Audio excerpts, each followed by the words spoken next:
আসসালামু আলাইকুম। Hello everyone, আবারও চলে আসছি আপনাদের শিউলি আপু ভিডিও নিয়ে। তো আজকে দেখুন হরেক রকমের রান্নাবান্না কিভাবে করি।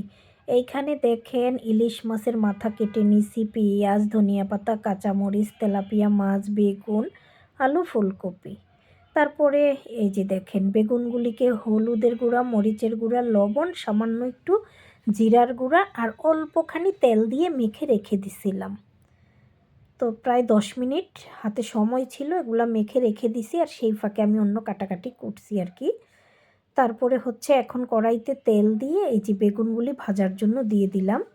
আর বেগুন ভাজাটা সবারই মোটামুটি খুব পছন্দ। তো এখন হচ্ছে উল্টিয়ে পাল্টিয়ে নিতেছি। বেগুন ভাজা তো খুব অল্প সময়ের মধ্যেই হয়ে যায়, বিশেষ করে ছোট ছেলের বেশি পছন্দ। তো এখন হচ্ছে এই যে দেখেন উল্টিয়ে পাল্টিয়ে এক এক করে সবগুলো বেগুনই তুলে নিব। অল্প সময়ের মধ্যে বেগুনগুলো হয়ে যাবে, যেহেতু আগেই মেখে রাখছি। আর আগে মেখে রাখার কারণ হচ্ছে বেগুনগুলো যখন তেলে দিবেন একদম তেলে টইটুম্বুর থাকবে আর বেগুনগুলো এত সুন্দর ভাজি হয়, আবার খুব সুন্দর ফ্লেভারও আসতেছে। তারপরে ওই যে দেখেন তেলাপিয়া মাছ কেটে রাখছিলাম, সেগুলাও লবণ হলুদ মরিচ দিয়ে মেখে রাখছি। তো বেগুন আগে ভাজা শেষ আর এখন হচ্ছে এক এক করে মাছগুলো দিয়ে দিতেছি। যারা এখনও লাইক দেন নাই, লাইক দিয়ে ফুল ভিডিওটা আপুর ফুল ওয়াচ করে দিও আর বেশি বেশি শেয়ার করে দিও। তারপরে হচ্ছে এই যে দেখেন প্রপারলি মাছ ভাজাগুলোও কিন্তু হয়ে গেছে। তো আবার ছেলেকে নাস্তা খাওয়াতে গেলাম, সেই ফাঁকে আস্তে আস্তে দেখি মাছ মনে হয় পুড়ে পুড়ে যাবে, যাই হোক তাড়াহুড়া করে তুলে নিতেছি আর কি। তো এখন হচ্ছে এই যে এক এক করে সবগুলো মাছ এখানে তুলে নিব আর ছেলের জন্য আলাদা এক পিস মাছ ভেজে নিব, ও তো তরকারিতে দিলে খাবে না। লাস্টে একটা মাথা ছিল সেটাও দিয়ে দিলাম। তো মাছ ভাজা শেষ, এখন হচ্ছে কড়াই বসিয়ে তেল দিয়ে পেঁয়াজ দিয়ে দিলাম। আর এখন তো কারেন্টের চুলায় রান্না করি, একটু লেট হলেও এক চুলায় রান্না করতে হয়, দেখি এ মাসে কত টাকা বিল আসবে।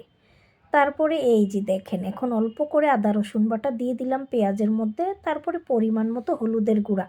আর এই হলুদের গুঁড়াগুলার কথা কি বলবো, এতটাই এতটাই এতটাই ভালো, হলুদ বলেন আর মরিচ বলেন অনেক অনেক ভালো।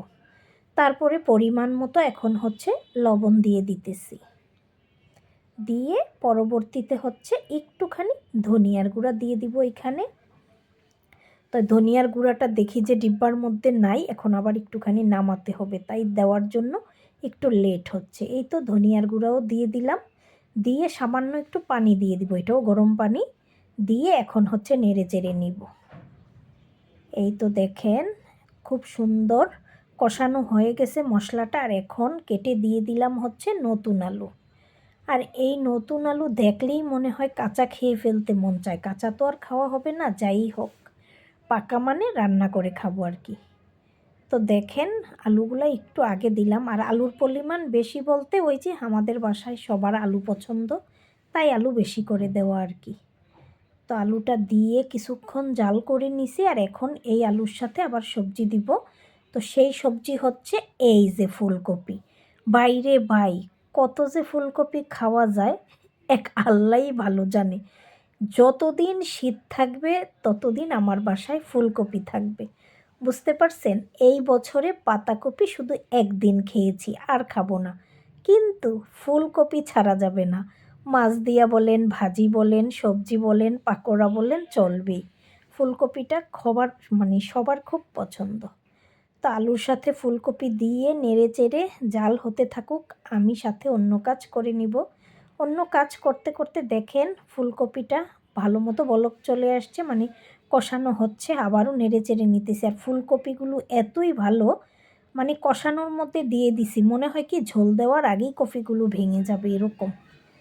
তো এখন সাথে আমি 2টা টমেটো কেটে দিয়ে দিলাম ছোট ছোট করে। আর আলু ফুলকপির সাথে টমেটো না দিলে আসলে তরকারিটা খেতে মনে হয় যেন একটু পানসাটে পানসাটে ভাব লাগে। তো এই যে একটু ঢেকে দিছিলাম, ঢাকনাটা তুলে নিলাম, আর এখন আবারও এই যে হাতলের সাহায্যে নেড়ে চেড়ে মিশিয়ে নিতেছি। তো মিশিয়ে নেওয়ার পর হচ্ছে আমি এখানে ঝোলের জন্য পানি দিব। তার আগে হচ্ছে কয়েকটা কাঁচামরিচ ফালি করে কেটে দিয়ে দিলাম। আর এই কাঁচামরিচটা যখন ফুলকপির তরকারিতে দিবেন তখন কিন্তু যখন হয়ে আসে আর একটু সুন্দর একটা ফ্লেভার আসে। এখন হচ্ছে দেখেন, এক চুলায় রান্না করতেছি, লেট হবে বলে আমি আবার ওভেনে গরম পানি করে তরকারির মধ্যে ঝোল দিয়ে দিলাম। কতটা সুবিধা। তো এখন এই যে ঝোলটা দিয়ে দিছি সুন্দর মতো, এখন আলু কপিটাও ভালো মতো সিদ্ধ হয়ে যাবে। আর সেই ফাঁকে হচ্ছে আমি মাছগুলো আবার এরকম ছড়িয়ে ছিটিয়ে দিয়ে দিতেছি। তো এই যে দিয়ে দিলাম, অবশেষে মাছের মাথাটাও দিয়ে দিলাম, আর ছেলের জন্য এক পিস মাছ রেখে দিলাম। তো আমাদের চলে যাবে সারা দিনের জন্যই তরকারি রান্না করে ফেলছি। তারপরে যে একটু ঢেকে দিয়েছিলাম, তো এখন ঢাকনাটা তুলে আবারও একটু এরকম চেপে চেপে নেড়ে চেড়ে নিলাম। আর এখন দিয়ে দিব পরিমাণ মতো, মানে একটু বেশি হলেও দিয়ে দিব ধনিয়া পাতা। এই ধনিয়া পাতা দিলে তো ফুলকপির তরকারির আরও মজাদার একটা ফ্লেভার আসবে। তো এই কারা কারা এইভাবে ফুলকপির তরকারিটা রান্না করেন? যারা এখনও লাইক দেন নাই, শিউলি আপুর ভিডিওটা দেখে একটা লাইক করে দিন। আর এখন রান্না করব আরেকটা সুস্বাদু তরকারি। সেটার জন্য কড়াইতে পেঁয়াজ দিয়ে তেল দিয়ে দিলাম। দেখুন কি তরকারি রান্না করতেছি, একদম গ্রাম থেকে টাটকা পাঠানো। তো এই যে এখন নেড়ে চেড়ে নিলাম। তারপরে হচ্ছে আস্তে আস্তে এগুলার ভিতরে মশলা দিতে হবে। মশলা দিতে হবে মানে ওই যে হলুদের গুঁড়া, মরিচের গুঁড়া, ধনিয়ার গুঁড়া, লবণ, আর সাথে ওই যে কেটে রাখা ছোট ছোট ইলিশ মাছের মাথাগুলো দিয়ে দিছি।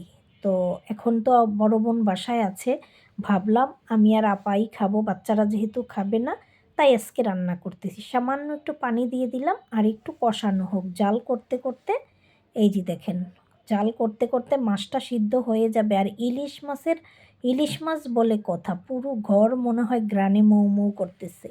খুব সুন্দর ইলিশ মাছের একটা ঘ্রাণ চলে আসতেছে। এই যে আমি খুব কাছ থেকে দেখাচ্ছি কষানোটা কেমন হয়েছে। এই যে দেখুন কালারটা একদম সুন্দর মতো মাছগুলি কষানো হয়ে গেছে।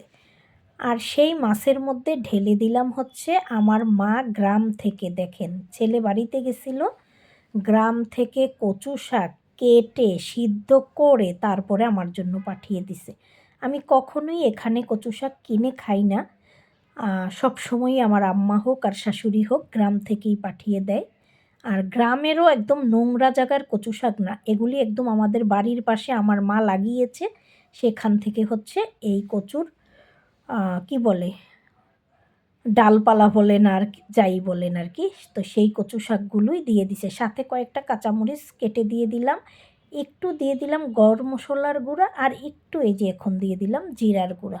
যেহেতু তরকারিটা মোটামুটি শেষ পর্যায়ে চলে আসছে, মানে হয়ে গেছে, আর কিছুক্ষণ থাকলেই তরকারিটা সুন্দর মতো, পানি টানি কিছুই নেই। আবার এই যে দেখেন আমার শাশুড়ি ওই যে ওইবার ঢাকায় আসার সময় এরকম টাটকা লেবু পাতা নিয়ে আসছিল। সারা বছর ফ্রোজেন করা থাকে বাসায় লেবু পাতা, যে কোনো কিছুতে আমার লেবু পাতা দিয়ে খেলে মনে হয় যেন খুব ফ্লেভারটা সুন্দর হয়, বিশেষ করে কচু শাক। তো বেশিক্ষণ রাখি না, এই যে দেখেন এখন আবার এই পাতাগুলিকে তুলে ফেলে দিব, না হয় কিন্তু একটু তিতে ভাব চলে আসবে। আর এখন হচ্ছে ওই যে ধনিয়া পাতার সিজন, ধনিয়া পাতা না দিলে কি হবে। তারপরে আবারও দেখেন ধনিয়া পাতা কুচি করে দিয়ে এখন নেড়ে চেড়ে একদম একাকার করে দিচ্ছি। তার মানে ইলিশের ঘ্রাণে কচু শাকের কম্বিনেশনে দেখতেই পাচ্ছেন। তো এখন হচ্ছে খাওয়ার পালা, সবাই টেবিলে বসে গেছি খাওয়ার জন্য। আর ওই যে ছোট ছেলের মাছের লেজ, তেলাপিয়া মাছের লেজ যে ওদের এত পছন্দ ভাজা, তো ও হচ্ছে মাছ ভাজা নিবে। আর এইখানে হচ্ছে ওই যে বেগুন ভাজা। তো মরিচ ভাজতে মনে ছিল না, আমার বোন মরিচ ভাজতেছে, আর আমি সব কিছু টেবিলে নিয়ে আসলাম খাওয়ার জন্যে আর কি। এইখানে দেখেন এই যে কচু শাকটা কতটা সুন্দর লাগতেছে, এত টাটকা, আর কি সুন্দর যে ফ্লেভার আসতেছে ইলিশ মাছ বলে সেজন্যে। তারপরে এখানে হচ্ছে ওই যে দেখেন মাছের তরকারি ফুলকপি দিয়ে, দেখছেন ফুলকপি কতটা সুন্দর কালার হয়েছে। তো সবাই কিন্তু আজকের এই রান্নাগুলো কেমন হয়েছে কমেন্ট করে জানাবেন কিন্তু, ঠিক আছে? শিউলি আপুর রান্না বান্না বলে কথা। তো সবাই বেশি বেশি লাইক কমেন্ট শেয়ার করবেন, শিউলিস ফ্যামিলির সাথেই থাকবেন। আসসালামু আলাইকুম, আল্লাহ হাফেজ।